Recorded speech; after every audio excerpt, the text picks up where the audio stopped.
Hello बच्चों, let's read the question. The question is a source-based question. So let's read about it. Read the information below and answer the questions that follow. हमें information को पढ़ना है और जहाँ पे question दिए गए उनके आंसर देने हैं. Let's read about it. Ideas of national unity in early 19th century Europe were closely allied to the ideology of liberalism. कहते हैं कि नेशनल यूनिटी के जो आइडियाज अर्ली 19th सेंचुरी में काफी पॉपुलर थे यूरोप में, ये किस चीज से काफी ज्यादा क्लोज है? लिबरलिज्म की आइडियोलॉजी से, लिबरलिज्म की जो सोच थी उससे काफी रिलेटेड थे. The term liberalism derives from the Latin root liber which means free.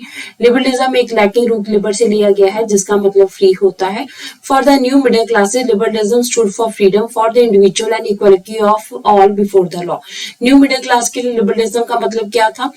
Freedom, her individual की जो है फ्रीडम और इक्वलिटी बिफोर द लॉ की ये बात करते थे. Politically it emphasize the concept of government by consent. Politically liberalism जो है वो गवर्नमेंट बाय कंसेंट की बात करते थे. गवर्नमेंट होनी चाहिए, कंसेंट बेस्ड होनी चाहिए वो.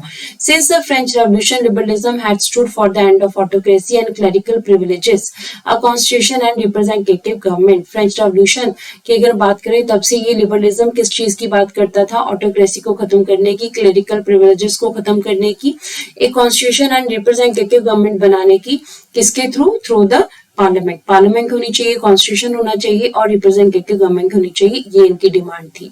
19th century liberals had also stressed the inviolability of the private property. 19th century में इन्होंने स्ट्रेस देना शुरू किया, प्राइवेट प्रॉपर्टी भी फिनिश होनी चाहिए.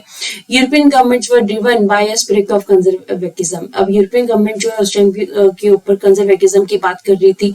Conservatives believe that established traditional institutions of state and society like the monarchy, church, social hierarchies, property and the family should be preserved.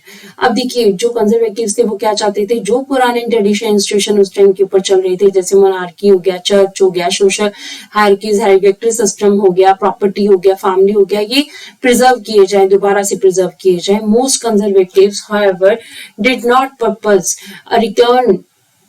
propose a return to the society of pre-revolutionary days. ठीक है, कुछ लोग pre revolutionary day से पहले जो society थी उस society के फेवर में नहीं थे, उस कंजर्वेटिज्म के फेवर में नहीं थे. In the east Russia was given the part of Poland while Prussia was given a portion of Saxony.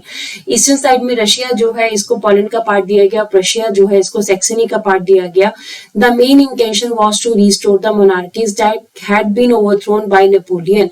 वो हमारे पास जो है क्या चाहते थे? वो चाहते थे मोनार्कीज को दोबारा से एस्टैब्लिश करना जो मोनार्कीज नेपोलियन ने ओवरथ्रोन कर दी थी, and create a new conservative order in Europe. Europe में एक नया कंजर्वेटिव सिस्टम को एस्टैब्लिश करना चाहते थे.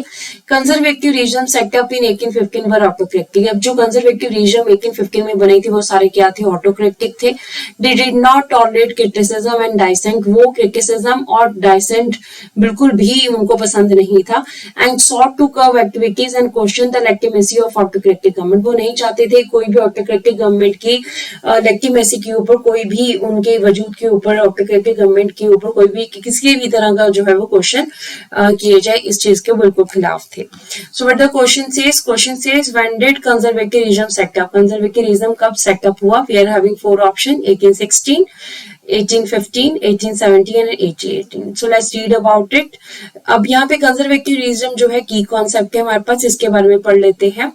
Conservatism a political philosophy that stress on the importance of tradition and customs. ठीक है, ये किसकी बात कर रही है? ये बात कर रहे हैं, किस चीज की बात कर रही है? कंजर्वेटिज्म बात कर रहा है पॉलिटिकल ऐसी फिलॉसफी जो कि पुराने ट्रेडिशन और कस्टम्स के ऊपर बेस्ड थी.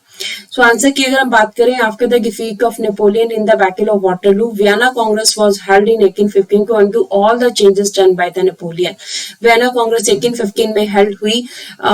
नेपोलियन द्वारा जितने भी चेंजेस किए गए थे उन सबको खत्म करने के लिए वियना कांग्रेस 1815 में बुलाई गई. Conservatism was set up in France in 1815 with the establishment of Bourbon dynasty king. ठीक है, बर्बन डायनेस्टी के राजा को दोबारा से इस्टेब्लिश किया गया, कंजर्वेटिव सिस्टम को दोबारा से इस्टेब्लिश किया गया. तो कब से? 1815. तो ऑप्शन बी जो है हमारे पास यहाँ पर राइट आंसर आ रहा है. Option B is the right answer of the question. Conservative regime setup हुआ 1815 से, जब वियना कांग्रेस ने वो सारे चेंजेस जो खत्म किए जो नेपोलियन ने किए हुए थे. So this is the answer of the question. Hope so you understood the question as well as the answer. Thank you.